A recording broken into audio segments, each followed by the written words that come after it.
Kisah-kisah yang anda dengar merupakan kisah daripada kisah waktu malam. Jangan terlalu percaya dan terikut-ikut dengan apa yang bakal anda dengarkan. Assalamualaikum dan selamat malam kepada para pendengar sekalian. Okey, sebelum saya mulakan cerita, biasanya sekarang ni di zaman yang orang kata serba moden ni, aku percaya boleh kata 90% di antara kita yang mendengar kisah ni ada telefon bimbit kan, telefon bimbit milik sendiri. Okey, jadi kisah pada malam ni, kisah yang pertama ni saya akan ceritakan kisah berkenaan dengan telefon bimbit. Okey, let's go.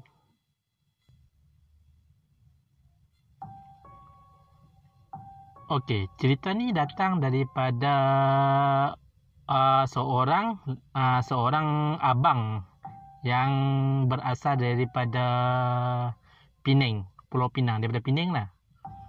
Okey, dia bagi tahu latar belakang sikit lah berkenaan dengan keluarga dia. Dia ni ada 4 beradik. Dan 4 beradik ni dia orang tinggal bersama dengan ibu dia orang.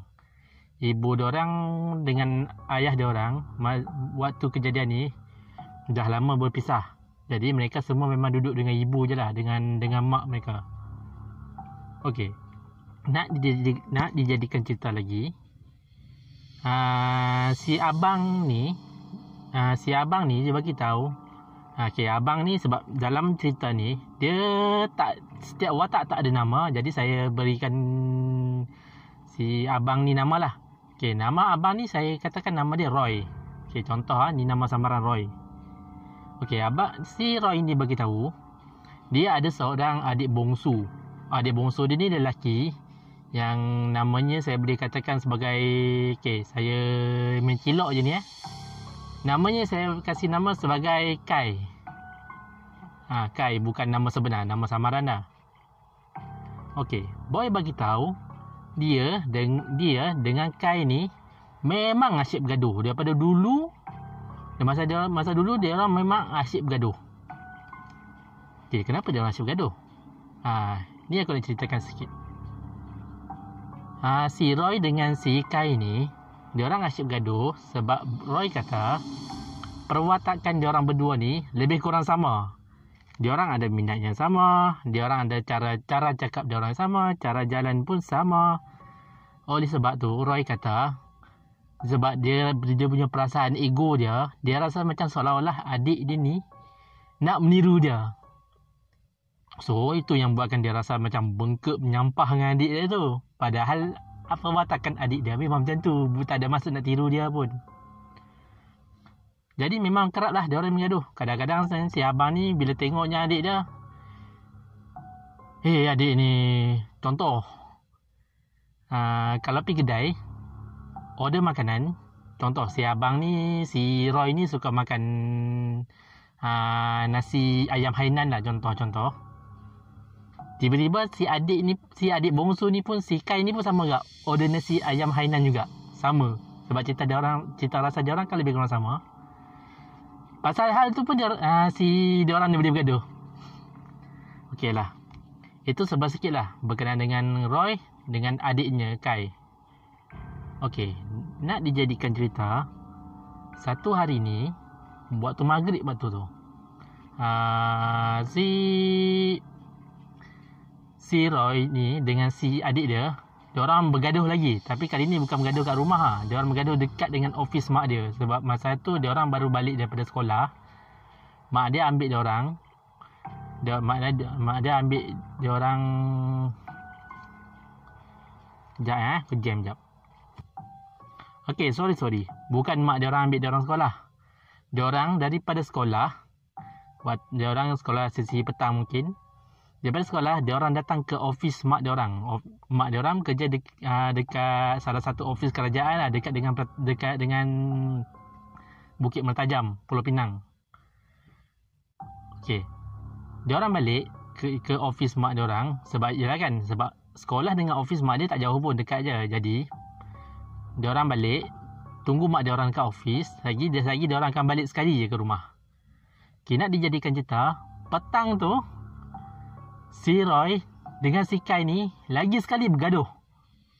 Dia tak nyatakan lah sini sebab apa dia orang bergaduh. Tapi si Roy cakap memang dia orang bergaduh petang tu. Adalah serta-sertanya benda yang si Roy ni tak perhati dengan adik dia. Bila dah asalnya orang kata first macam ejek-ejek sikit kan. Lepas tu dah makin lama makin mula memaki hamun sampailah mak dia orang keluar dari office. Dah keluar pada office, masa-masa senyap lah. Okey, sepanjang perjalanan balik tu, diorang bersama dengan mak diorang. Diorang berdua bersama dengan mak diorang. Balik, dalam on the way balik tu, si Roy dengan si Kai ni tak bercakap langsung. Ya kan, sebab tadi kan baru bergaduh. Okey. Tengah duduk dalam keadaan senyap gitu, tiba-tiba handphone si Roy ni berbunyi. Contoh, pip pip pip pip. Contohlah bunyi WhatsApp masuk. Okey, si Roy ni tengoklah handphone dia. Dia tengok si mesej daripada Kai. Dia buka mesej pada Kai tu, dia rasa pelik. Sebab Kai hantar mesej, dia kata aku seronok lah. Lebih kurang macam tu lah mesej dia. Dia kata aku seronok lah. Si Roy ni pelik. Dah kenapa si Kai ni kan? Tiba-tiba je. Sebab dia rasa mesej tu macam aneh. Dia tanya si Kai, kau ke yang hantar mesej ni? Si Kai kata, sumpah Allah, aku tak hantar. Aku tak pegang handphone. Si Roy ni kata kau biar betul. Lepas tu dia kata betul lah. Lepas tu oleh sebab benda tu dah jadi gaduh lagi dia orang dalam kereta tu. Okey, bila sampai kat rumah, si Roy ni tak puas hati lagi. Dia tanya, betul ke kau hantar mesej aku tadi? Betul, dia kata. Okey, tak apa. Sebab lepas tu dia check handphone dia, ada mesej lagi baru masuk. Dia kata, tunggu nanti. Mesej tu kata daripada nombor adik dia, mesej tu kata tunggu nanti. Okey. Sekarang Roy makin panas hati lah, sebab dia yakin, dia kata ni mesti adik dia yang hantar, sebab nombor pun nombor adik dia. Lepas tu tak puas hati, dia minta handphone adik dia. Kau bagi handphone kau aku? Adik dia pun bagi handphone adik dia dekat si abang dia ni. Bila abang dia ambil phone dia, tengok, lepas tu buka mesej, buka WhatsApp, memang pun tak ada pun nombor WhatsApp, nombor apa, mesej yang adik dia hantar kat abang tu, tak ada pun dalam handphone adik dia tu. Lepas tu ni si Roy dah jam sikit. Tapi dia kata, alah adik aku ni, lepas dia hantar mesej tu, dia padam lah kot. Nak cover line konon. Dia cakap kat adik dia. Adik dia kata, sumpah Allah, bukan adik yang hantar. Lepas tu dia kata, adik dia bagi tu cadangan, cuba abang reply mesej tu. Dan abang dia pun start reply mesej tu. Dia tanya, kau ni siapa? Dia send mesej tu.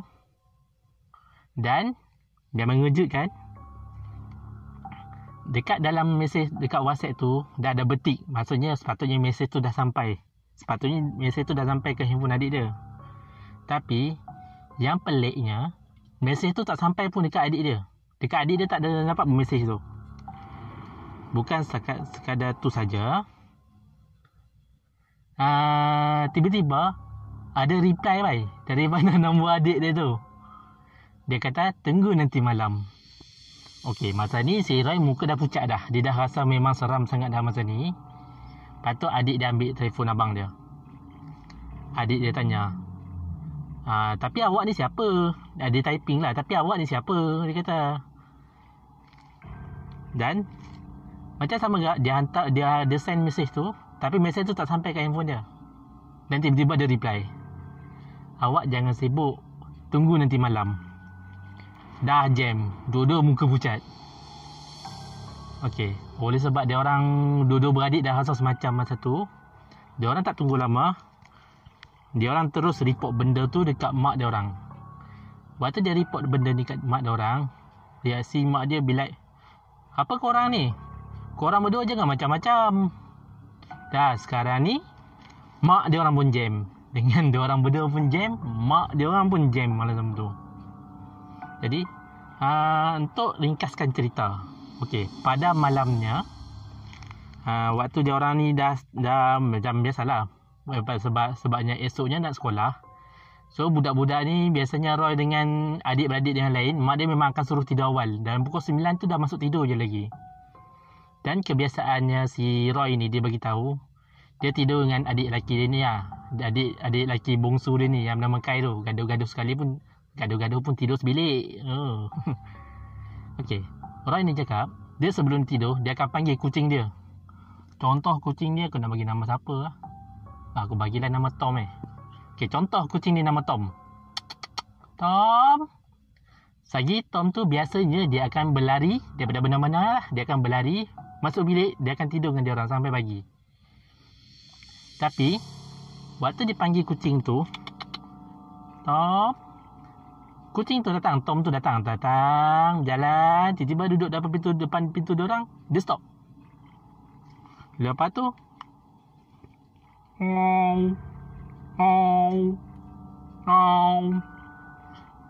dan kucing tu mula buat suara dengan ekor dia. Orang kata kucing dia ekor panjang, tapi ekor dia orang kata ke bawah gitu. Kalau gaya tu seolah-olah macam kucing tu takut lah, takut nak masuk dalam bilik tu. Orang masa ni dah gigil lah. Mak dia nampak, dia pandang mak dia. Mak dia dah dapat lah signal apa yang Roy nak sampaikan kepada mak dia. Mak dia waktu ni memang dah agak jam sebenarnya. Sebab dia percaya, dia tahu ada benda yang tak kena. Dan dia nampak sendiri.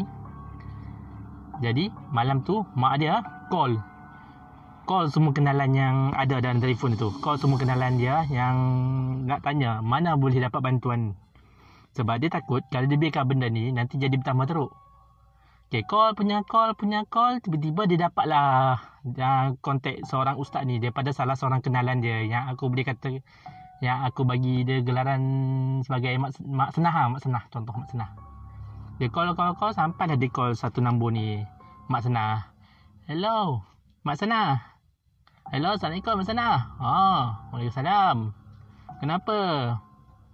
Dah, akak nak minta tolong Mak Senah lah. Mak Senah kenal tak mana-mana perawat Islam? Sebab akak rasa anak akak ni macam dah terkena gangguan something lah. Ui, teruk ke? Tak teruk lah, tapi akak takut kalau biar lama jadi makin teruk. Jadi, sebab akak kalau boleh tak nak tunggulah. Sebab kalau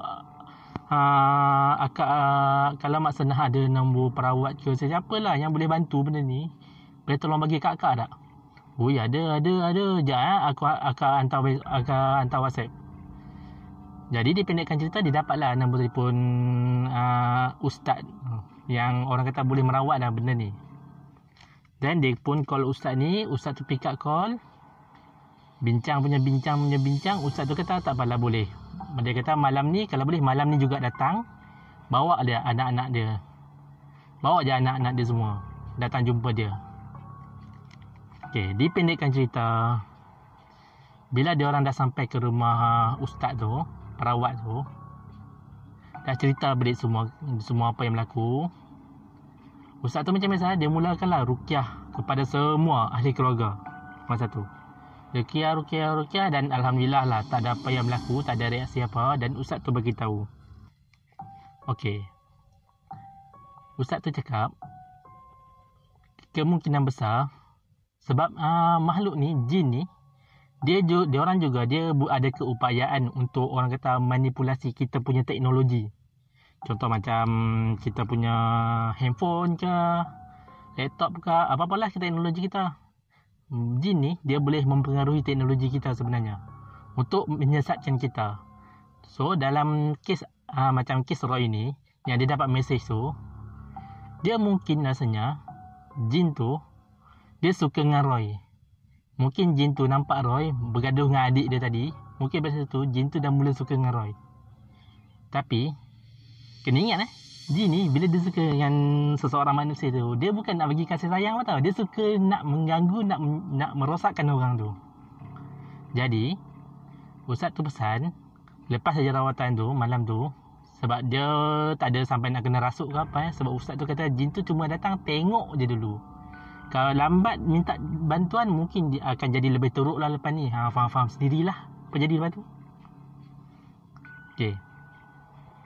Jadi selesai saja sesi rawatan malam tu, bila ustaz tu sendiri datang rumah dia orang, ustaz tu baca-baca, ustaz tu pagar rumah dia orang malam tu juga, lebih kurang dalam pukul 1-2 pagi. Bayar lebih lah, mak dia kan, bayar lebih lah kot. Tak tahulah yang tu di tepi bilik ustaz lah kan. Okay, ustaz dia kata alhamdulillah rumah dah dipagar. Dan ustaz tu pesan lah kepada mak dia dan anak-anak dia sekali, rajin-rajinkan baca Al-Quran, baca zikir-zikir, ayat-ayat suci, rajin-rajinkan baca. Dan satu lagi, ni memang pepek kena kat Roy. Sebab Roy ni jenis malas betul nak sembahyang. Berbanding dengan adik-beradik dia yang lain, adik-adik dia ni orang malas nak sembahyang. Ustaz tu pesan, kita ni sebagai orang Islam, kewajipan 5 waktu tu wajib jaga. Jadi benda tu orang kata, dia sebab jadi benda tu, teguran ustaz tu memang terkena lah kat batang hidung Roy. Sebab Roy ni jenis dia, kalau orang nampak je sembahyang, tapi kalau orang tak nampak dia tak sembahyang. Itulah orang kata perangai dia. Jadi lepas saja berlaku gangguan yang macam tu, orang kata gangguan baru sikit lah orang kata, Roy ni dia dah mula insaf lah, dia dah mula berubah. Dia dah tak ego dah dengan adik dia, dah tak ada nak gaduh-gaduh dah. Solat pun dia dah jaga. Orang kata segala kewajipan orang Muslim tu dia dah, yang patut dia jaga. Okey. Jadi kesimpulan dari cerita ni banyak sebenarnya. Okey, first. Okey, ni kepada ibu bapa, kepada parent, ibu bapa. Kalau anak kita mengadu something, contohkan dia kata dia mengadu, dia takut ke ataupun ada apa-apa gangguan, kita sebagai ibu bapa jangan orang kata tolak mentah-mentah, kata alah ni bayang-bayang ni, orang kata imaginasi anak-anak je ni, tak adalah benda tu, mana ada. Jangan. Sebab boleh jadi sebab budak ni orang kata dia senang tau nak terima, nak dapat gangguan ni. Gangguan mahal halus ni memang senang. Okey, tu first. Okey, pengajaran kedua. Solat. Kita umat Islam. Kita umat Islam ni, solat 5 waktu tu wajib. Tak ada, orang kata tak ada kompromi lah. Memang wajib kena buat. Tak kisahlah sesibuk mana pun kau, solat tu tetap kena buat. Itulah pengajaran yang kedua. Pengajaran ketiga, kita dengan adik-beradik kita, jangan suka sangat main mengaduh. Nanti balik-balik, kalau kita susah, adik-beradik kita juga yang akan tolong kita lalas nanti. Jadi itulah orang kata 3 pengajaran dalam kisah yang kita boleh dapat. Jadi aku harap korang terhibur. Jadi sekian, terima kasih dan Assalamualaikum.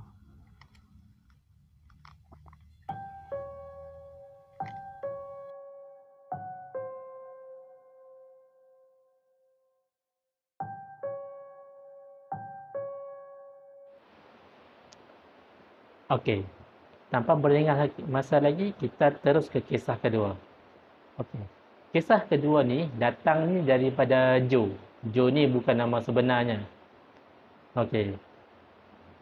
Joe ni dia ada kawan seorang yang bernama Kamal, dan dua-dua pun ada satu hobi yang sama, iaitu diorang suka menonton midnight movie. Especially kisah-kisah seram, cerita-cerita hantu. Diorang memang sukalah layan lagi-lagi pada waktu tengah malam. Okey. Pada waktu kejadian seram ni berlaku, macam biasalah. Waktu ni ada keluar satu cerita seram. Cerita seram ni boleh dikatakan best lah. Orang kata ramai, rata-rata orang yang tengok pun kata cerita ni memang top blockbuster orang kata. Meremang pula bulu remang tu. Auzubillahi minasyaitanir Bismillahirrahmanirrahim. Okey. Kat mana tadi? Dia orang bagi okey. Kat mana tadi ya? Jap. Okey. Waktu malam ni, dia orang tengok dekat satu movie ni, dekat salah satu panggung wayang lah yang ada di sekitar Kuala Lumpur. Tapi dia tak cakap dekat mall mana. Okay, dipendekkan cerita, sampai saja dia orang kat sana, lepas dia orang beli tiket, dia orang pun masuklah. Dia orang cakap keadaan panggung masuk waktu tu tak ramai orang . Ada lebih kurang dalam 10 orang je lebih kurang. Mungkin sebab si Joe kata mungkin sebab waktu malam satu hal, orang tak nak tengok cerita tu pada waktu malam, ataupun mungkin sebab cerita tu dah 2 minggu ditayangkan, mungkin orang dah mula kurang tengok. Jadi itu tak jadi masalah lah. Okey. Lepas tolak-tolak petir ya. Minta maaf ya. Sebab sekarang ni waktu rakaman ni tiba-tiba hujan turun lah. Jadi tak apalah, itu rahmat kan. Okey. Balik pada cerita tadi, tolak-tolak segala iklan, akhirnya movie pun start selepas pukul 12 malam. Okey. Pada asalnya okeylah, pada awalnya tak ada apa yang berlaku pun. Si Joe dia beritahu cerita dia memang best. Ada babak suspense, ada babak seram, ada macam biasa lah, macam cerita-cerita seram biasa. Cuma bila dia kata dia suka tengok gelagat penonton yang ada dalam panggung wayang tu. Bila skrin tu terang je, dia sempatlah tengok kiri kanan gelagat penonton yang ada yang dia kata ada yang terkejut-terkejut. Ada yang daripada awal movie sampai ke habis movie pun dia kata ada yang spesial tutup je muka tu.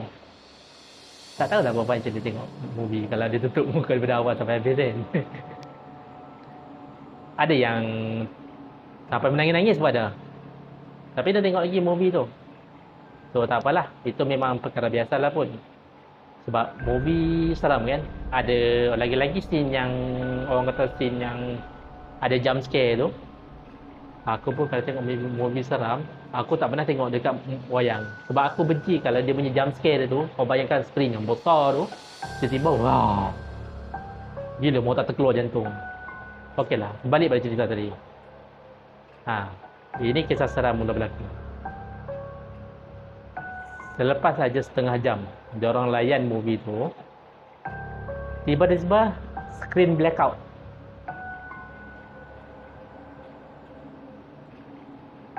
Senyap. Untuk beberapa minit rasanya senyap skrin tu.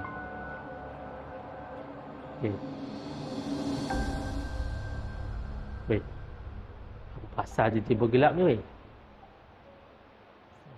Joe tanya dekat kawan dia lah. Tak lah, aku rasa mungkin ada masalah teknikal kot. Si kawan ni balas balik.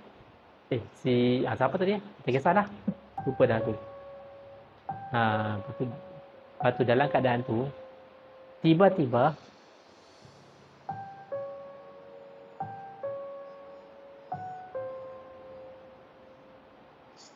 diorang dua-dua boleh dengar ada suara perempuan menangis. Si Joe ni lah paling lah kiri ke kanan, dia nak cari mana datang suara perempuan menangis tu. Tapi sebab keadaan gelap, so diorang tak boleh nampak. Dan beberapa minit lepas tu, puff, suara skrin cerah balik. Movie tadi sambung balik ditayangkan balik, sambung balik. Dia tadi dia resume gitu. Dekat mana dia berhenti, tu dia sambung balik. Tapi masalahnya, Joe cakap dia boleh dengar lagi suara perempuan tu menangis kat belakang. Mata dia macam nak belia lah, cari kiri ke kanan. Sampai dah dekat satu sudut dekat bahagian belakang, sudut paling hujung sekali, dia kata dekat penjuru, dia nampak ada satu susuk perempuan tengah duduk situ sambil tusuk tubuh berpakaian putih, sambil kepala tunduk ke bawah. So nampak rambut je lah, macam tutup muka gitu. Dan ini kesalahan yang si Joe ni buat. Dia tanya dekat si Kamal, kau dengar tak suara perempuan yang menangis ni? Kamal angkut kepala, menunjukkan dia kata dia dengar. Lepas tu tanya, suara siapa tu weh? Lepas tu si Joe dia cakap, cuba kau tengok belah kiri, dekat penjuru belakang. Si Kamal ni pun tengoklah. Tengok, dia tanya. Dia terus tanya balik si Joe, siapa perempuan tu? Joe dia cakap, mana dah aku tahu Kalau tahu awak kau tahulah. Tempat lah. Lepas tu dia kata, "Dah semacam je perempuan tu kan."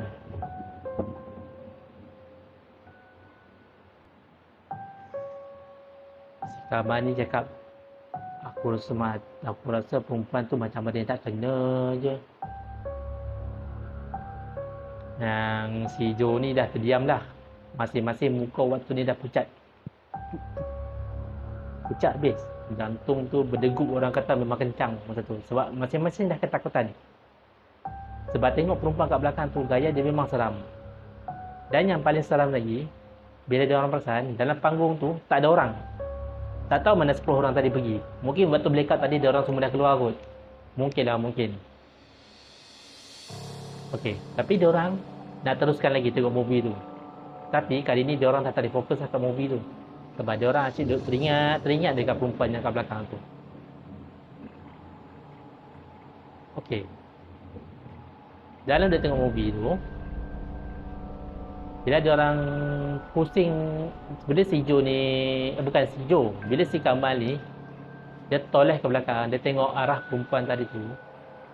Dia tengok perempuan tadi tu dah bertukar tempat duduk. Dan bertukar tempat duduk ni, dia seolah-olah sedang mendekati dia orang. 2 ke 3 kali juga lah si Jo dengan si Kamal ni perasan. First, tengok kerusi paling hujung dekat bucu tu. Bila sekali dia orang tengok, perempuan tu sekarang dah ada kerusi dekat second last daripada tempat yang tadi, yang paling hujung tu. So dia orang dah mula dah takut. Dan bila dia tengok lagi sekali, perempuan tu sekarang berada dekat kerusi ketiga paling akhir. Maksudnya makin hampir dengan dia orang. Waktu ni Kamal dia bangun, dia terus cakap, "Dah lah weh, aku tak boleh dah. Aku rasa kita belah sekarang pun cantik dah ni." Dan benda ni tak dibantah oleh si Jo. Jo kata, "Okeylah, aku pun setuju dengan kau. Aku rasa baik kita belah lah dari sini." Dan dia orang bangun. Dan dalam masa yang sama juga lah, skrin nak tayangkan, skrin tu cerah. Dalam skrin tu adalah macam biasa ada macam watak hantu gitu. Dan audio keluarlah, audio mengilai daripada movie tersebut. Bergemalah satu panggung tu. Dan yang paling tak dibelahnya, paling tak boleh brain orang kata, bila suara mengilai tu daripada movie tu dah habis, tiba-tiba ada orang dengar lagi. Seolah-olah ada yang sambung mengilai. Dengar macam datang daripada perempuan tu. Dan bila dia orang masing-masing dah tengok ke arah kerusi tempat perempuan tadi duduk, perempuan tu tak ada weh. Tak ada orang duduk dekat situ. Dia orang dah tengok itu, dia orang dah ambil beg dia orang cabut lari keluar. Dia orang bayar parking tiket. Terus saja masuk dalam kereta, terus memandu keluar. Waktu nak keluar ni, yang drive ni si Kamal. Jo duduk kat sebelah Kamal, dekat bahagian depan. Okey. Jo bagi tahu waktu dia orang nak keluar ni, ni lagi satu lagi. Jo nampak perempuan yang dekat dalam wayang tadi tu, dalam panggung wayang tadi tu, sekarang ni ada dekat pintu keluar. Kan dekat pintu keluar mall, tempat kita nak masukkan tiket parking tu, ada barrier kan. Okay. Perempuan tu duduk bertentangan dengan tempat yang kita nak masukkan tiket parking tu. Dia duduk, dia pandang kereta yang dia orang naik ni, sambil tangan dia melambai-lambai. Seolah-olah orang kata macam selamat tinggal.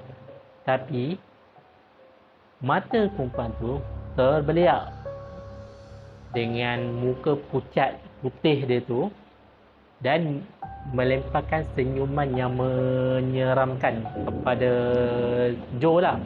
Dia pandang tepat ke darah Jo. Dan dia tak pastilah masa tu Kamal ni nampak ke tak nampak. Lepas saja Jo, bila dia terpandang benda tu, terus dia astagfirullahalazim, dia tutup muka terus. Si Kamal tak nak cakap apa-apa. Si Kamal diam je. Dia terus pergi, dia masukkan tiket parking, barrier terbuka, terus dia berdesuk keluar terus daripada mall tersebut. Sepanjang perjalanan tu, dua-dua pun diam. Sampailah ke rumah, diorang masuk, diorang bersihkan diri semua. Akhirnya diorang pun tidur. Tapi diorang tak tidur dekat bilik masing-masing lah. Diorang tidur dekat ruang tamu. Sebab lepas kejadian waktu malam tu, diorang macam trauma. Takutlah macam diganggu lagi kan. Diorang macam agak trauma sikit lah. So, masing-masing tidur dekat ruang tamu. Okey, keesokan harinya, Joni sempatlah tanya dekat kamar ni. Weh, kau tak, masa kita keluar daripada kapak tu, kau perasan tak? Tiba-tiba si kamar dia potong.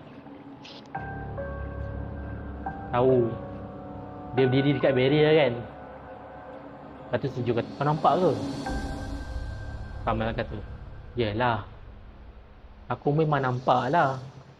Tapi nak buat macam mana? Aku tengah drive kereta. Terpaksalah aku keraskan, beranikan juga diri. Bacalah apa-apa surah. Dengan harapan dia tak ikut.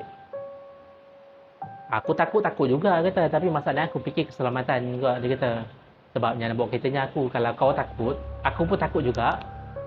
Macam mana? So nak dijadikan cerita sebenarnya, waktu dekat barrier tu, Kamal pun nampak sebenarnya. Tapi betul lah sebab dia yang bawa kereta. So dia kenalah keluarkan semangat. Dan Alhamdulillah tak ada gangguan selanjutnya berlaku lepas tu. Gangguan pun memang sekadar sampai ke tempat parking tu je lah. Lepas tu si Joe cakap, lepas saja kejadian tu, bukan setakat midnight movie, dia orang dah tak layan lah apa-apa movie pada waktu malam.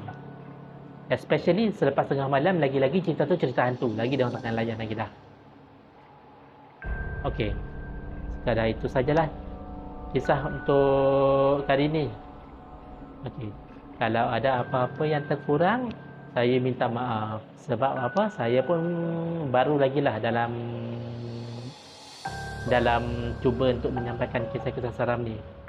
Jadi apa-apa pun saya harap korang semua terhibur. Okey, kalau ada yang nak kirimkan cerita seram untuk saya ceritakan, bolehlah hantar ke alamat email saya, kisahwaktumalam@gmail.com. Alamat ada pada video ni ya. Okey. Sekian. Assalamualaikum warahmatullahi taala wabarakatuh.